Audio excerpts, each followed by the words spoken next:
E não vamos esquecer que, junto a esta ordem econômica, também há uma nova ordem espiritual. Pois todos esses esforços em se unir às religiões têm o objetivo de atingir o bem comum da humanidade, de forma que as diferenças doutrinárias entre as crenças serão ignoradas em favor do bem comum. Portanto, o aspecto espiritual é paralelo a tudo isso. Não é possível separar o espiritual do temporal e econômico. O que é um conceito bastante novo para a maioria das pessoas, pois elas pensam que essas duas coisas são separadas. Para alguns pode até mesmo ser, mas para essas pessoas ali no topo, que querem implementar esta nova ordem, é a mesma coisa. Elas têm que andar paralela uma à outra, para que esse sistema de fato funcione. É por isso que as Nações Unidas têm dentro dela organizações extremamente ligadas à espiritualidade. Veja o Templo do Entendimento e todas elas. Nós vimos o templo dentro das Nações Unidas de forma de um trapezoide, e eles alegam que isso é iluminação, mas na verdade sabemos que isso é luciferianismo. Sim, eu acredito que a gente pode levar a nossa audiência a como chegar a essas conclusões por eles mesmos. Nós já olhamos um pouco sobre o que o grande reinício é, e agora vamos mirar em uma outra coisa. A qual tipo de organizações devemos estar atentos, para as quais devemos olhar mais profundamente, e nesse episódio falaremos sobre as Nações Unidas. Acredito que é uma organização que geralmente as pessoas ao redor do mundo olham como inofensiva, como um guia de governo global, que promove o bem geral para as pessoas, mas o que na verdade vemos é que existe muita história por trás dessa organização, e que na verdade há vários tipos arquitetônicos curiosos nas instalações da organização.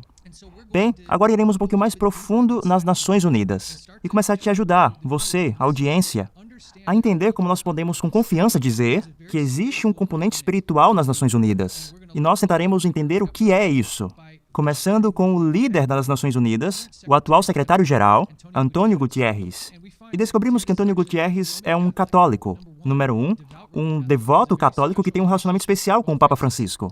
Mas ele também foi o líder e o presidente de uma organização chamada Internacional Socialista. E quando nós escutamos mais e mais essa linguagem do grande reinício, ela assume tons socialistas. E eu sei que haverá pessoas de alguns lados do espectro político que irão virar os olhos para aquilo que eu estou dizendo, mas vamos usar a linguagem deles para determinar onde eles se situam e vamos dar uma olhada nas suas antigas credenciais. Por exemplo, no caso de Guterres, quando você é presidente de uma organização chamada Internacional Socialista, não há necessidade de especulação e conjecturas que a forma preferível de governo para esse indivíduo, atualmente líder das Nações Unidas, é absolutamente o socialismo. E aqui temos uma citação sobre a sua visão a respeito do grande reinício, na qual ele diz: o grande reinício é um reconhecimento bem-vindo que essa tragédia humana deve ser um chamado para despertar. Devemos construir economias e sociedades mais igualitárias, inclusivas e sustentáveis, que se tornem mais resilientes diante de pandemias, mudanças climáticas e muitas outras mudanças globais que enfrentamos. Bem, escutamos através de Trudeau, de Bush, de Schwab, escutamos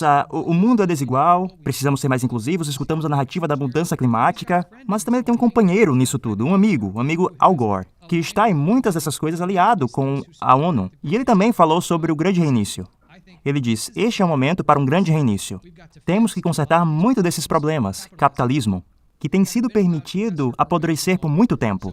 Bem, vemos os líderes mundiais estão juntos e concordam uniformemente qual é o problema, e vemos que é o capitalismo, e o que o capitalismo conduz, que é a desigualdade, injustiça e o desequilíbrio de características econômicas e sociais para grupos diferentes de pessoas, grupos marginalizados.